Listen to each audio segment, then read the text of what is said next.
What's going on, guys? Welcome back, and today I wanted to discuss a theory with you guys that I have about the Book of Boba Fett. Now, this is a theory that I was initially unwilling to subscribe to because I felt there wasn't enough validity to it and there wasn't enough evidence backing it up. But after the recent release of the 5th episode of the show, I feel there's a little bit more to it than I had initially thought, and that theory is that Fennec Shand is secretly conspiring against Boba Fett and has been behind a lot of the events we've seen transpire in the show thus far. Now, the original theory was that she had been hired by the Pikes, which is why she arrived so late to the battle with Black Chrysanthemum in the 3rd episode, because she had allowed him access to the palace. I don't believe she's working with the Pikes. Instead, I believe she's actually working with the Hutts. How do I know this? Because she told us herself. There's still time to make my rendezvous in Mos Espa. Take me to it, and I can pay you double the price on my head. Yes, you heard that correctly. All the way back in Chapter 5 of The Mandalorian, Fennec told Toro Calican that she has a rendezvous in Mos Espa. That rendezvous could very well be with the twins, who we first meet in Chapter 2 of the Book of Boba Fett. Now, in order for the next part of this theory to work, we have to assume that at some point during the last 20 years, the Hutts joined Crimson Dawn.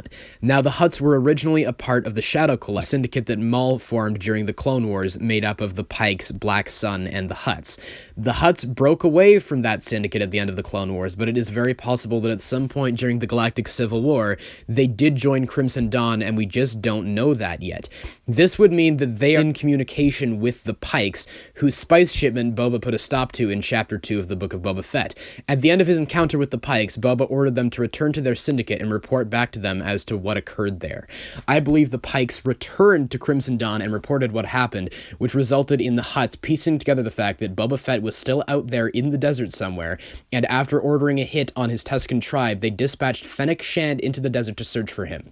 We don't know why in Chapter 5 of The Mandalorian, Fennec was just out there hanging out in the desert. It's never explicitly stated why she's there. All she tells us is she has a rendezvous in Mos Espa, which I'm assuming is with the Hutt. She bumps into Toro Calican and Mando, an encounter which ends with her becoming mortally wounded. However, she is rescued by the very person she was sent there to hunt down. After being rescued by Boba, Fennec initially agrees to help him retake the Slave One as a way to repay her debt to him. However, Boba explains that he has a new motivation of taking control of Mos Espa as a result of the murder of his Tusken tribe. Fennec then realizes that the Hutt's actions of wiping out Boba's Tusken tribe have indirectly led to an opening on their part to take control of land that was originally theirs. Fennec then has an apparent change of heart after initially saying that she will help him retake the ship and then she's done. However, after they retake it, she is suddenly along for the ride and encourages him to wipe out the Nikto bikers, thus framing them for the Hutt's actions. This would explain her sudden change of heart, which originally had no reason behind it in the episode. After realizing this, Fennec would now have a new reason as to why she would go along with Boba, because she realizes that there's now a power vacuum and opportunity for the Hutts to regain control of Mos Espa. Then, following the events of The Mandalorian Season 2 at some point, Fennec contacts the Hutts and informs them that Boba is now attempting a takeover of Mos Espa. The Hutts then offer her a very large sum of money if she will operate as a spy for them within Boba's circle of trust. They then stage a fake assassination attempt on Boba's life with the help of the members of the Night Wind. I always found that entire sequence to feel rather staged. They just jump Boba and Fennec in the middle of the street and poke them with these rather ineffective electric stick weapons. However, if that entire assassination attempt was staged and the goal was not to kill Boba, then that would make a lot more sense. Fennec tracks down one of the assassins and returns him to the palace, who they then drop in the Rancor pit in order to convince them to reveal the identity of their employer, who just so happens to be the mayor of Mos Espa. They then take the assassin to the mayor of Mos Espa, who swiftly executes the assassin and denies any involvement in the assassination attempt. Then it just so happens that the twins show up and establish their claim on Boba's land, as well as their involvement with Black Chrysanthemum at that exact point in time. A little fishy, huh? At the beginning of the next episode, Boba then hires the biker gang, who have been a part of a water dispute with another land landowner within Mos Espa. What Boba does not know, however, is that Fennec had previously paid off the biker gang to cause the water dispute. Shortly afterwards, Black Chrysanthemum appears in yet another staged assassination attempt and attacks Boba Fett. Fennec and the biker gang appear strangely late to save Boba's life, which I believe is a result of the fact that Fennec and the biker gang as well as Chrysanthemum had to plan out their staged attack and allow Chrysanthemum access to the palace. You have to remember that earlier in the episode, Fennec had already tipped off the biker gang to cause the water dispute, which means they were already involved in the conspiracy. The twins then suddenly appear and offer Boba a rancor as compensation for their assassination attempt. Everything about that interaction just felt very staged once again. How did they just happen to have a rancor on hand? Everything about that felt staged. They explained to Boba that they're now leaving the planet as a result of the fact that the Pikes are moving in and have a claim on Boba's land as well. How would they know that? Because, once again, they are working with them. Boba, Fennec, and the biker gang then proceed to pursue the mayor's aide in an unbeknownst to him staged chase, which ends with the mayor's aide revealing that the mayor is working with the Pikes, who proceed to occupy Mos Espa, which was a distraction that had been set up by Fennec and the Hutts. In the next episode, Boba hires Black Chrysanthemum as a part of his team, who he does not know is still in association with the Hutts and Fennec. He then hosts a meeting with all of the crime families who operated under Bib Fortuna, who refused to help him fight the Pikes, but to agree to his terms of not accepting partnership with the Pikes,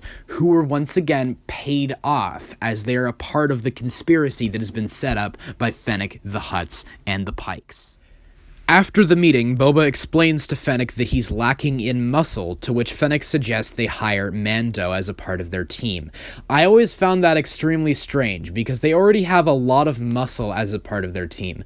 Boba is now at full health, as they established earlier in the episode. They have Black Chrysanthemum as a part of their team, who is extremely strong, and they have a Rancor that Boba is currently learning how to ride. Why would they need Mando, who at this point in time can't even properly use the darksaber?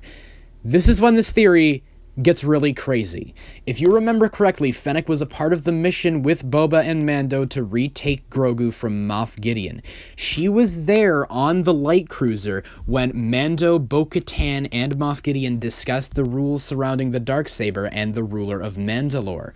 Perhaps Fennec is suggesting they hire Mando in order to, when the moment is right, strike and win the weapon from Mando and claim leadership of Mandalore. This would explain why Episode 5 of the Book of Boba Fett had such a heavy focus on Mando and the darksaber as well as the rules surrounding it. And it would also make sense because Boba was not present on the light cruiser when they discussed the rules of the darksaber, which means he would not have knowledge of them. Now, this is when I just go completely off of what has already been shown in the show and what has been established, and I just predict what I think will happen. Boba, Fennec, and Mando, with the rest of their team, will discuss a plan in which they drive the Pikes away, which they successfully pull off in some sort of epic battle. After the battle concludes, Boba radios back to the palace to confirm that the battle has been won. However, since they left the palace unguarded, the Hutts made their move and took control again. Fennec then reveals that she has been behind it all and that everything has been a ruse. She engages him in combat alongside Chrysanthemum. Boba and Mando then team up against the two of them, and we have an epic battle between the four of them. Boba finds himself outmatched by Chrysanthemum's pure brute force, but is able to damage him enough to take him out of the fight. Mando, due to his lack of skill with the darksaber, finds himself bested by Fennec, whose combat skills were showcased in the Bad Batch by having her defeat Cad Bane in one-on-one combat, if you're remembering, and she takes the weapon from him and lays claim to the houses of Mandalore. Boba then proceeds to challenge Fennec for the weapon, and a duel ensues between the two former partners and protagonists of this show. However, Boba is unable to win because of his armor being damaged.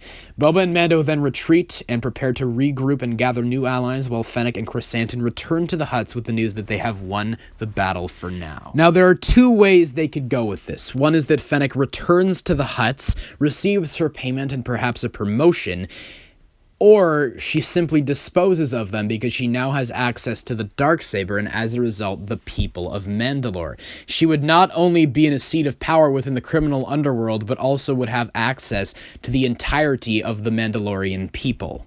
Now, there is, of course, the possibility that the people of Mandalore will not be willing to bow down to her being an outsider. This was shown in the Clone Wars when Bo-Katan and some of Death Watch were unwilling to accept Darth Maul as ruler of Mandalore because he was an outsider. However, most of Mandalore were willing to accept Maul, so there is, of course, the possibility that Fennec would be accepted as a leader or ruler of Mandalore because she won it fairly in combat, unlike Bo-Katan, who simply had it gifted to her. I feel this would be a rather interesting direction in which to take the story, because Fennec, so far in Star Wars, has been an extremely vague character whose motivations are largely unknown. I feel it would be interesting if her ultimate goal was simply to achieve power, and she was willing to usurp anyone, the Hutts, Boba, anyone, in order to climb her way to the top of the food chain. And beyond that, I feel like there are a lot of moments within the show that upon reflection show how Fennec is acting uncharacteristic under the circumstances. For example, in the third episode, after Boba is nearly killed by Black Chrysanthemum, she's just acting way too casual and relaxed by just putting her feet up on the table and talking casually and not seeming stressed at all. And I don't feel like that's realistic for how anyone would act under those circumstances. There's just something off about Fennec, and I feel like it is because they are building her up to become the primary kind of twist antagonist, which I think would be way more interesting than someone like Kira just stepping in and becoming a last-second antagonist who has no connection to the protagonist. It would be more interesting if it's someone who they have built up within the protagonist's circle of trust, and there is some emotion there, and there is an element of betrayal. I also feel like that would bring an interesting conclusion to Boba's journey over the course of the season if, at the end of the day, he finds out that all of his time spent with the Tuskens, everything he learned from them, just crumbled, and he wasn't able to put it to good use because the compassion that he learned from them ultimately led to him becoming too trusting of Fennec, who ultimately betrayed him in the end. Fennec told him earlier in the show that his time with the Tuskens made him soft, and he replies by saying that it's made him strong, and perhaps it did, but ultimately it didn't pay off, and he failed, and I feel like that would be an interesting position to put him in at the end of the show. With all that said, that's pretty much it for my theory as to how Fennec Shand is secretly behind everything that has occurred in the Book of Boba Fett. I know this is a very complex web of conspiracies, but hopefully I was able to explain it to the best of my ability. I do think there is more validity to this theory than I had initially thought, and upon further examination, I feel this would be the best direction to take the show in by the end. I hope the end of this show is able to pull everything off, but I do feel like they'll probably go in the more generic route of just a bunch of cameos and lame action, and they won't actually do anything interesting with characters such as Fennec, who, over the course of all of her appearances throughout the Star Wars shows, has felt like a very bland, one-dimensional character, and I feel like this would definitely add something to her. But I guess we'll have to wait and see. You guys please let me know all your thoughts in the comments below. Do you think that this theory has something to it, or do you think that it's just outlandish and silly? Whatever your thoughts are, please let me know them all in the comments below. And of course, as always, I hope you guys have a great day. Take care,